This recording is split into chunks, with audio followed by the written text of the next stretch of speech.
கோவிலுக்கு கண்ணகிரன் வருகிறார். கோவிலில் நன்கு அவன் செய்த குற்றத்தராக மரண தண்டனை பெறுகிறார்.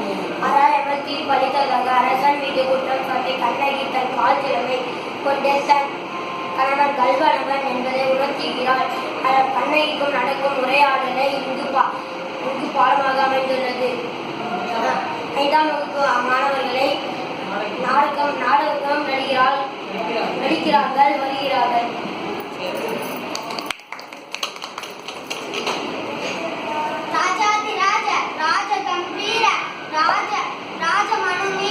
பாண்டிய மன்னர் வருகிறார் வருகிறார் வருகிறார். சவுண்ட் இல்லைண்ணா பேக்ரவுண்ட்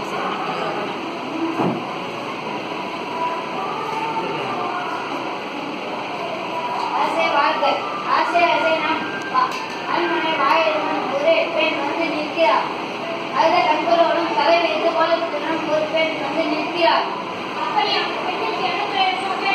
கேட்டேன் மன்னவா, அதை பற்றி உங்களிடம் கூற வேண்டும் என்று கூறுகிறார். அவர் உங்களிடம் மீது கேட்டு வந்திருப்பதாக கூறுகிறார். அப்படியா? அந்த பெண்ணை நீதி கேட்டு வந்திருக்கிறதா? சரி, அந்த பெண்ணை உள்ளே அழைத்து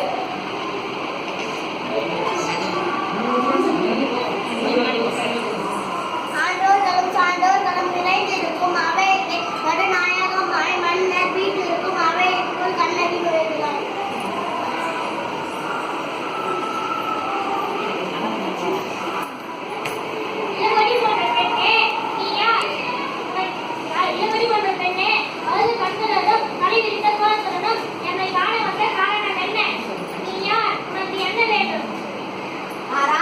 தீர்ப்பு வழங்கிய மன்னனே, என்னை யார் என்று கேட்கிறார். சொல்கிறேன் கேள். உலகம் வியக்கும் மன்னன் ஒரு புறாவுக்காக தன் உடலையே தந்த சிறிமன்னனை பற்றி நீ அறிவாயா?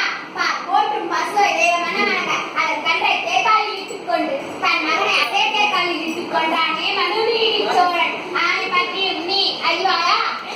நான் கேட்ட வினாவுக்கு நீ இன்னும் விடை கூறவில்லை.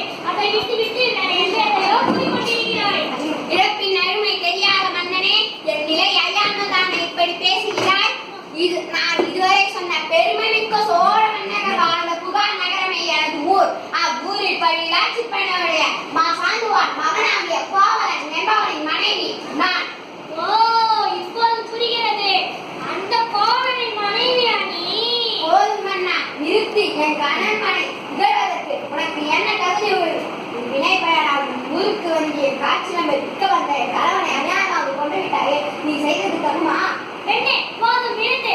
கல்வனை கொல்வது கொடுங்கோல் என்று அக்தி ஏற்புடையதே. அக்தியாரனையும் ஆகும். இதை அனைவருமே அறிவார்களே. உனக்கு தெரியாதோ என்ன? நேரி தவறிய மன்னனே, தவறு இழைத்தவர்களை தண்டித்தால் தகுதியுடைய மன்னனுக்கு உரியது என்பதை நானும் அறிவேன். ஆனால் நீ சொல்வது போல என் கணவன் கல்வன் அல்ல. அவனிடம் இருந்த சிலம் என்று அரசுக்குரிய சிலம் அல்ல.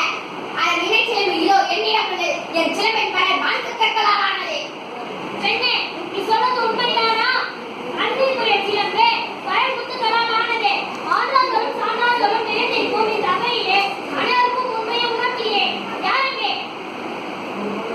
அரசே, அந்த கோவிலிடம் எடுத்து கைப்பற்றிய சிலம்பை இங்கு கொண்டு வா.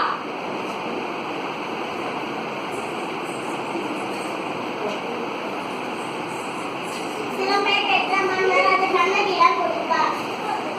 பெண்ணை இதோ உன் கணவனிடம் எடுத்து கைப்பற்றிய சிலம்பை.